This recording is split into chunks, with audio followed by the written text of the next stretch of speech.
नाशिक शहरात वाढत चाललेल्या मोटरसायकल चोरीच्या घटनांवर अखेर गुन्हे शाखेने मोठा घाव घातला आहे।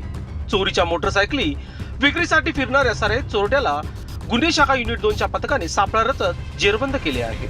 या कारवाईत 2 मोटरसायकल चोरीचे गुन्हे उघडकीस आले असून सुमारे 1,75,000 रुपयांचा मुद्देमाल पोलिसांनी जप्त केला आहे।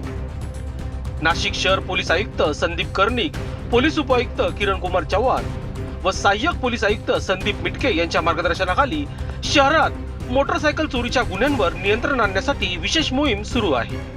या मोहिमेदरम्यान गुन्हे शाखा युनिट 2 चे अधिकारी आणि कर्मचारी चोरीच्या घटनेचा तपास करत असताना त्यांना गुप्त बातमी मिळाली की एक इसम चोरीची मोटरसायकल विक्री करण्यासाठी मुंबई आग्रा महामार्गावरील हॉटेल पांडव परिसरात येणार आहे। ही माहिती मिळताच गुन्हे शाखा युनिट 2 चे प्रभारी अधिकारी पोलीस निरीक्षक हेमंत तोडकर यांनी तात्काळ पथकाला सापळा रचण्याचे आदेश दिले।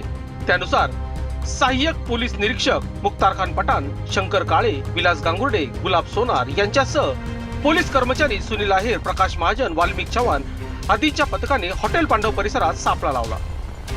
काही वेळातच संशयित इसम त्या ठिकाणी मोटरसायकल घेऊन येताना दिसला। पोलिसांनी त्याला ताब्यात घेत चौकशी केली असता त्याने आपले नाव संतोष पंढरी धोंगडे, वय वर्ष 21, राहणार कुंदेगाव, तालुका इगतपुरी, जिल्हा नाशिक असे सांगितले। पोलिसांनी अधिक चौकशी केली असता आरोपीने केटीएम डूक आणि होंडा शाईन या 2 मोटरसायकली चोरी केल्याची कबुली दिली। यानंतर पोलिसांनी आरोपीच्या ताब्यातून सुमारे 1,75,000 रुपये किमतीचा 2 मोटरसायकली जप्त केल्या आहेत। या कारवाईमुळे अंबड पोलीस ठाण्यातील आणि घोटी पोलीस ठाण्यातील असे 2 मोटरसायकल चोरीचे गुन्हे उघडकीस झाले आहेत। आरोपीला पुढील चौकशी आणि कारवाईसाठी जप्त मुद्देमालासह अंबड पोलीस ठाण्याच्या ताब्यात देण्यात आले आहे। दरम्यान नाशिक शहरात मोटरसायकल चोरी करणाऱ्यांवर पोलिसांची कारवाई अधिक तीव्र होणार असल्याचा इशारा पोलिसांनी दिला आहे। लोकशास्त्र न्यूजसाठी बंटी आढाव, नाशिक।